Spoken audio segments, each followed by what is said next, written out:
life, there are winners and losers, unless you're one of those moms and you put your kid in a league where they don't keep score and everyone gets a trophy. And that's just, don't do that to your kid. Okay. That's not how life works.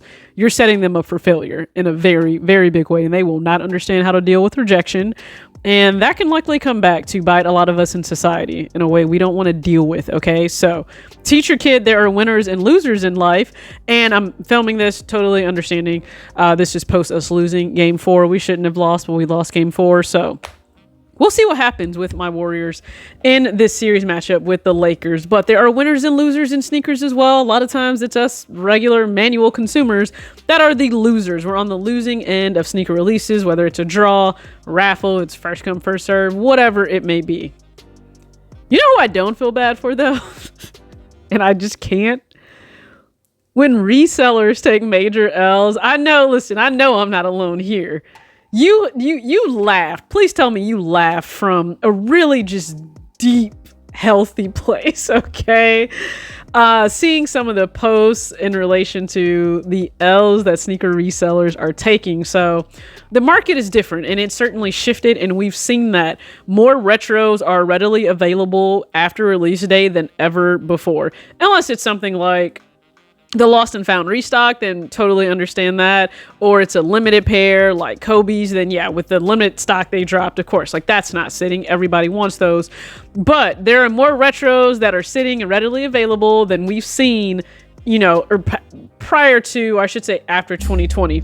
So right now I'm on Jordan Depot and it says a sneaker bot reseller claims he lost $8,000 after snagging tons of Air Jordan 1 Lucky Greens.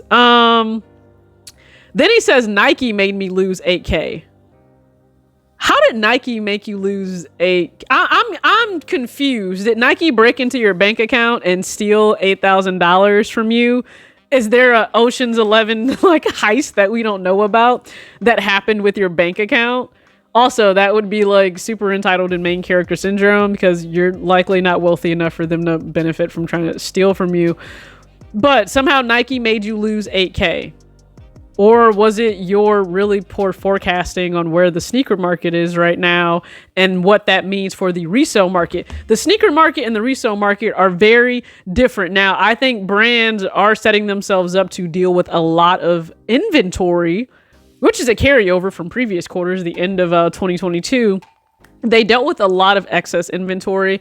I think they'll get to that point again because they are pumping out pair after pair after pair and all of these colorways. And if you're like me, you're a consumer that's actually taken a step back in 2023. You have a lot more discernment. You're really posing the question to yourself, do you love this pair or do you just like it? And even if you love it, can you love it from afar because you are not even wearing the pairs that you have?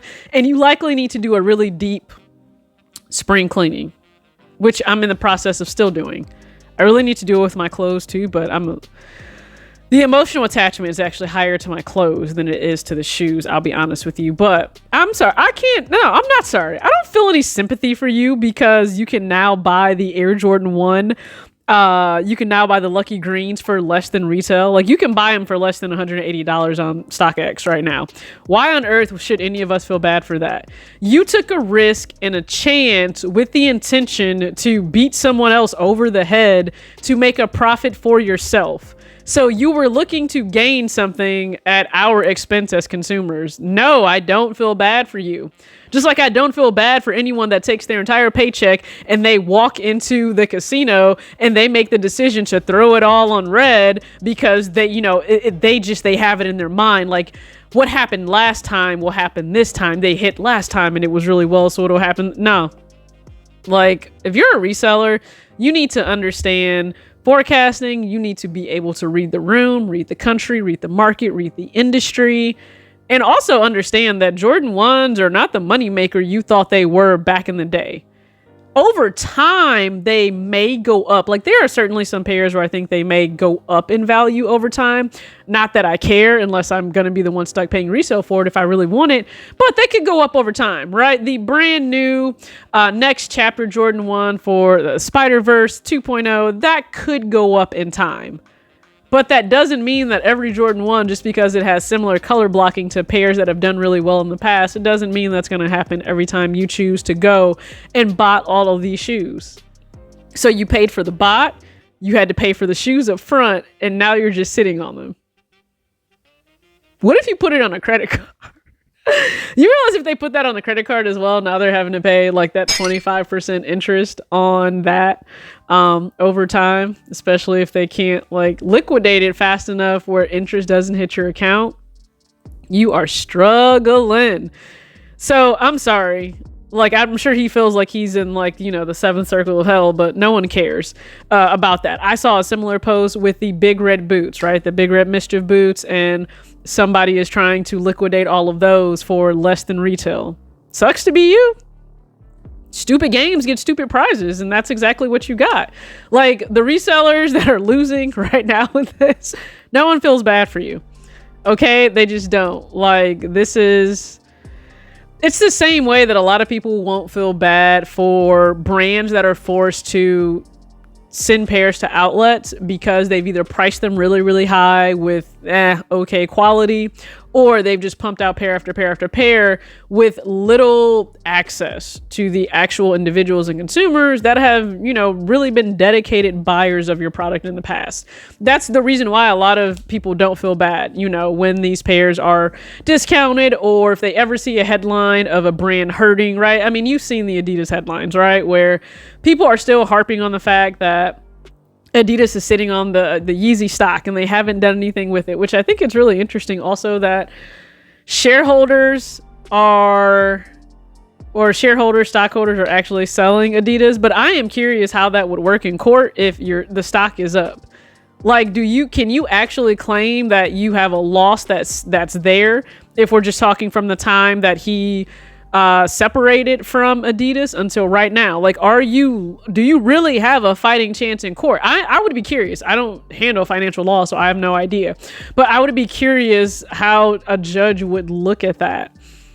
That just went through my mind. But the stock is up. I think it hit like $93 the other day, and it was at $55 when they separated from Kanye. So you know, I don't know, but resellers are losing, and I will say this is very unfortunate, and this is news for the WNBA.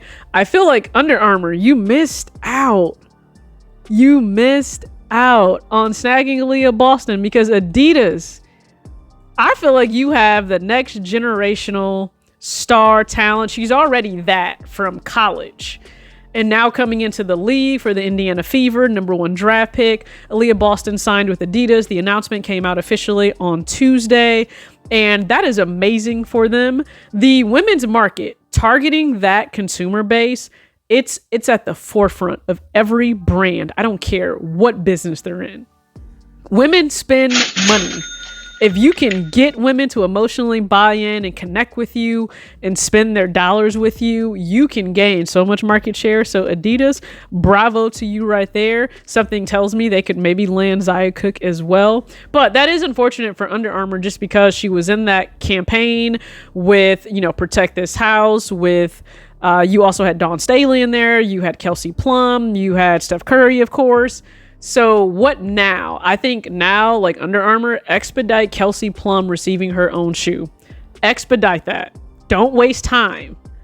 Hop on that, because if you don't, it's just, well, for one, you're doing a disservice. Like, listen, she's a champion. She was the All-Star MVP, or I believe All-Star MVP.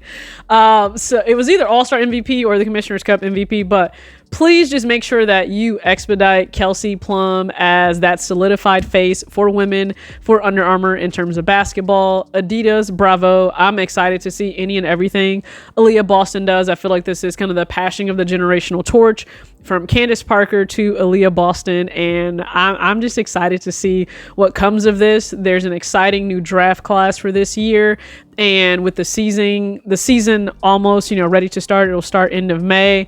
We're in for a treat. For anyone that really enjoys just high quality basketball, you absolutely get that, fundamentals and all. When it comes to the women's game, and yeah, I'm still hoping my Warriors can do what we need to do, just us, to pull it together to continue to advance on. So that's all I got. I really appreciate you guys tuning into this video. Comment your thoughts below on resellers taking these L's. And as always, act your age, not your shoe size. Peace.